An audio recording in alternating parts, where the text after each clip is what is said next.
Today we're going to be looking at some workplace drama. Put a finger down if you're an intern and you went to work today into the office, as one does, and at some point during the day you had to go to the restroom.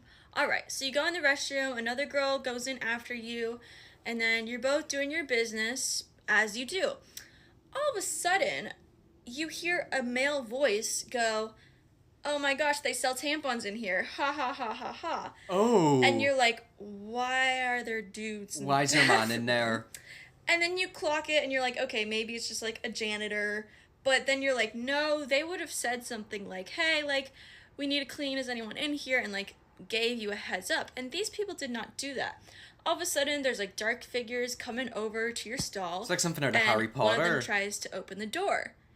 And they can't because obviously it's locked because I'm sitting in there. Yeah. So then they start like shaking the door trying to open it. And I'm just like, Yeah, what are is you happening? doing? Because I don't have pants on. I'm trying to do my business. Like, why are you trying to get in my stall? Then they go over to the girl next to me and they do the same thing. And she's also just silent. You know how These there's women can't modes, even like, dump freeze, in fight, peace. flight. I think we're both freeze in this. Because I was like, I don't know if they're armed. Like, my mind goes to the worst places possible. I'm like, As they you could have like should. a weapon. They could be like, why? Like, they could be trying to do like sexual assault. You know, like, why are you trying to break into a stall that a girl is in? There's just so many levels of wrong that you have crossed at this point. Eventually they leave. I wish I got the shoes, but I could not see. And I was also trying to hide from the cracks of the stall because I didn't want them to see me. It was freaky.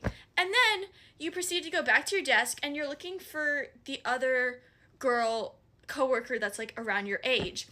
And she's nowhere to be seen. Oh, it's time for a meeting. We have an office-wide meeting that's an hour and a half starting right now. You don't have time to go find her or the HR lady. So you go to this meeting and you are anxious as you are fidgeting real bad. As you because it would, started after what you weird just and bizarre and experienced. speechless, and then your friends chimed in and your sister and they were like, hey, this is like really not okay. This is like illegal. So then you're like, oh, and it's like catching up to you while you're in this meeting trying to be tame, trying to be calm. Eventually the meeting ends and you're trying to go find the HR lady, but she's nowhere to be seen or she's talking with people. So then you go back to your desk and you slack her. You're like, hey girlie, like, can I meet up with you whenever you're free? Like, no worries, I just have a little incident to report.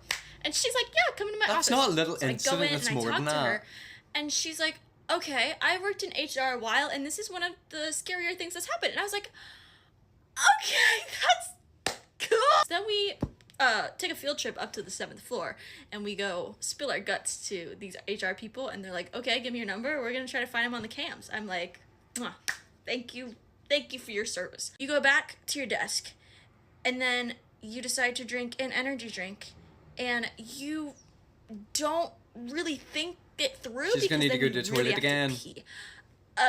And so you think about going to the bathroom, but you're also like seated really close to the door and you keep hearing popping noises. And of course your silly little brain thinks it's gun shootings. So you start freaking out even more, but you are so great at hiding it, nobody can tell. You proceed to go home and leave and go to the bathroom. And you really want to debrief this to your therapist, but oh, here's the kicker. She's on maternity leave for the next 12 weeks, so now you just have to suffer.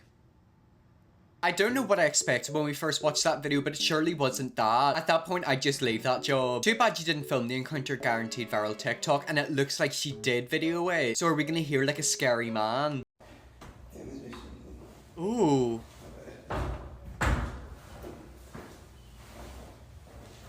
Like, why is he in the female toilets?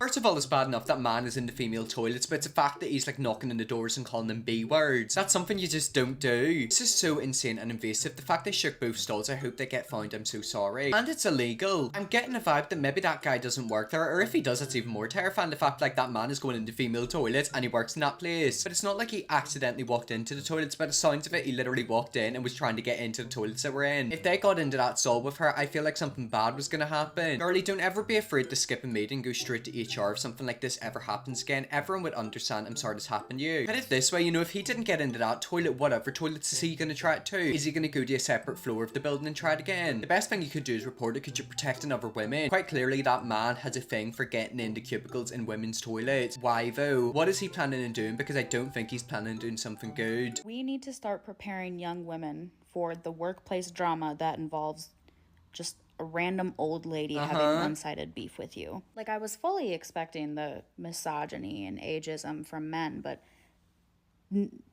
nobody prepared me for this. I'm very lucky where I've never had situations like that at my workplace. However, I've heard some horror stories from other stores. Not all women like other women. You know, as a woman, your biggest enemy might not actually be a man. It could be a woman. Whether that's a friend, a family member, a manager, a colleague. You know, you always have to keep your eye on everyone because not everyone is your friend. My work bully was 45 in a loveless marriage. Like, I'm sorry, I'm not miserable. That's why they don't like you, because they are miserable. You know, miserable people don't like to see happy people. If they're miserable, they want you to be miserable. And if you're young, happy and pretty, they're angry about that because, you know, they knew they're not like that. That's why you have to stay away from damaged people, because damaged people damage other people. They hate you because you're young and fun. Exactly. It's the only reason. Like, you haven't done anything wrong, just exist and be pretty and fun. And that's so sad, isn't it? It's sad that it's the fact that you're happy and young and they hate that about you. Like, imagine being so miserable to feel that way.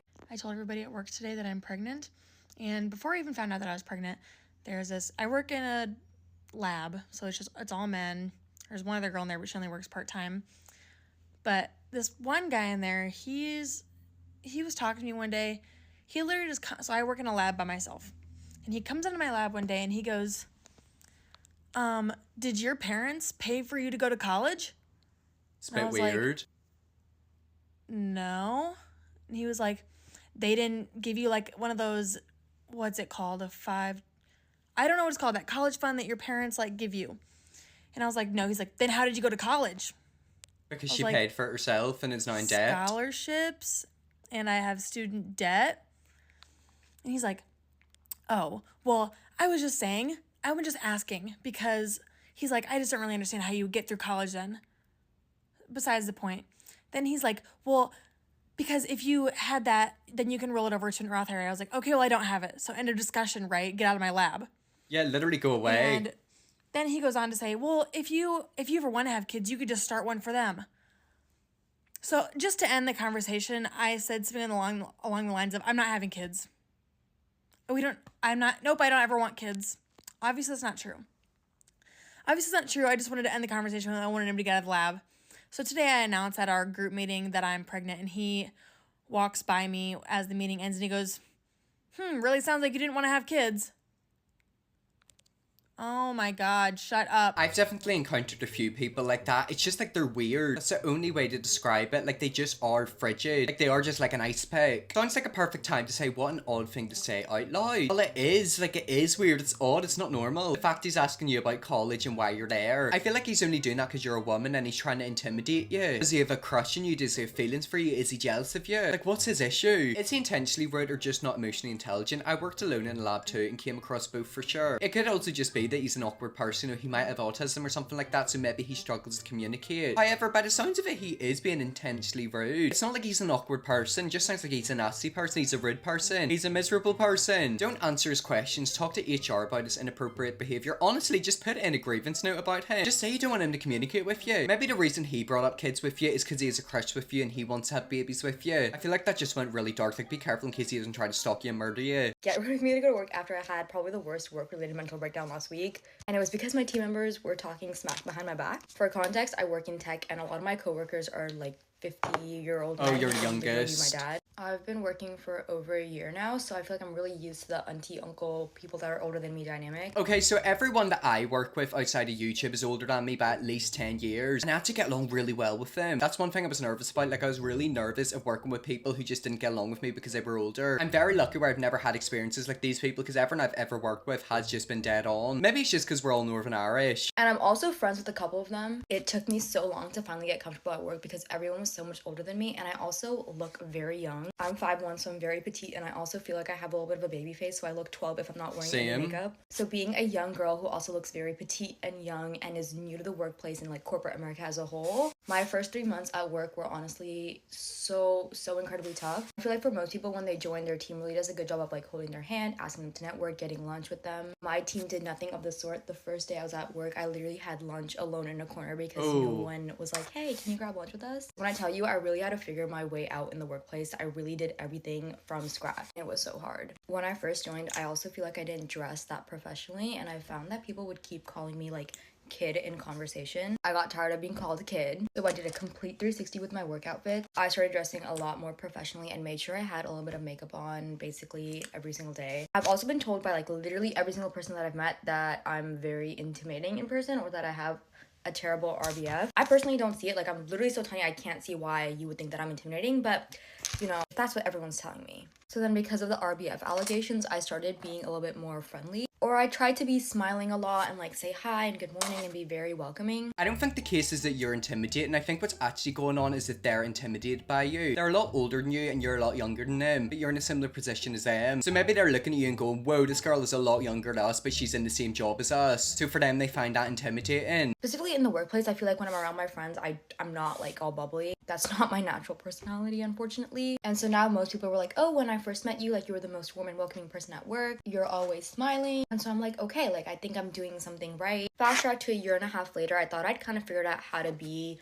or like exist in the corporate world and like take on this new personality. So very recently when I figured out that my own team members were saying negative things about me behind my back. I've shared the story before of my coworker. Long story short, he just refuses to pronounce my name properly. That is not him talking smack about you and being two-faced, that's him being racist. If he knows how to properly pronounce your name but still mispronounces it just to get in your nerves, that is racism. Like, we were in a team meeting and I was like, hey guys, my name is Rida, and like we had this whole thing where my name was pronounced Rida, not Rita. They wouldn't correct themselves, and I kind of got tired of correcting them over and over again, because at that point it's like, if you respect me, you're gonna say my name properly. And in front of the entire team, he goes, well, I've been calling you Rita for the last couple of months, so I'm gonna continue calling you Rita. Keep in mind, this is literally like a 45-year-old, 50-year-old brown uncle who literally has the ability to say my name properly. Yeah. Like, I'll take Rita. You don't know how to pronounce the duh. And because he doesn't say my name properly, I'm a lot less friendly to him. Like, I'm not gonna come up to him and say, hey, good morning, how are you? How was your weekend? It's not gonna happen. But turns out he's been telling everyone that I have such a bad attitude at work. He's basically upset that I don't say hi to him. Apparently he was Why like, yeah, would Rita you? has such a bad attitude. She doesn't say hi to anyone. And I was like, no, that's literally just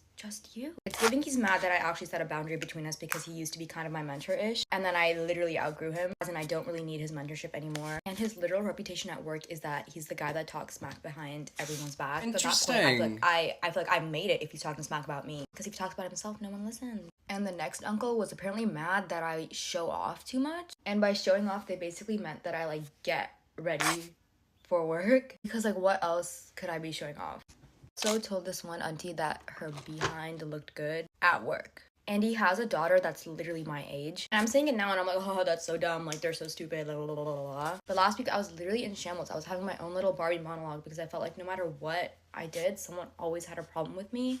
If I didn't smile enough, you have an RBF. Okay, I start smiling more, and now I'm like not friendly enough to everyone. Or if I dress more relaxed and like not all put together, then like she doesn't know how to take care of herself, or she doesn't know how to present herself. She looks too young. She's just a kid. But if I dress more put together, then she has way too much time on her hands. She's showing off. All she cares about is fashion. They're and just how she being too looks. critical. Like, there's absolutely no winning with these people. I feel like at the end of the day, you really have to remember that you can't please everyone. Like, someone is gonna have a problem with you. You really just have to focus on the people that make you feel happy. And it's also okay to feel completely overwhelmed by people that just make you feel like complete crap sometimes. And it is so important to have like female companionship, because I feel like whenever I have issues like this, it's always my auntie friends or the other female mentors that I have in the workplace. They're probably used and to I it. will literally not even have to explain myself when I'm like, bro, this person said this thing about me and I'm just so upset, or like this person said this thing about my work and am I overthinking? And I feel like as women, we honestly have it worse. Everyone has something to say. And I almost feel like most of us think it's our duty to make everyone happy with us, especially like older people. Like, you're always taught to respect your elders. What if your elders literally don't care about you? I'm a very big believer in respecting your elders. However, respect goes both ways. If you want somebody to respect you, you have to respect them. And that's something some of these older people don't get. And then whenever it comes to corporate America, or just any job in general, keep in mind you're not there to be friends, you're there to work. What you do is you go there, you clock in, you work, and then you clock out. That's what you're there to do. So if you don't have any friends or you struggle to make friends and communicate with other people in the workplace, that's fine. You're not there to do that, you're there to work. Ignore them. Genuinely, they're jealous of you. You're young, you're beautiful, and you're in a position that probably took them forever to get to. Also, your name is Rita, so of course you're a star. That's what I was saying. They've got a lot of envy and jealousy towards you, basically because you're in the same position that they are at their age. So you've accomplished the exact same things as them, but you're half their age, so they've got an issue with that. And then with the whole name thing about that guy calling you Rita, he knows your name isn't Rita, it's Rita. Like, he knows he's mispronouncing it, which honestly, in my opinion, is a form of microaggression. It's intimidation and him having issues with you not being too smiley, you looking too done up, you also not looking done up enough. The best thing to do is just ignore someone like that. Like, he's a 50-year-old who probably isn't happy. He's jealous of a 21-year-old. Like, imagine being 50 and jealous of someone half your age. Well, anyways, guys, let's leave that video there. That is some workplace drama. If you see me look at more of these messy videos, let me know, definitely will. Subscribe and see you all tomorrow for another video.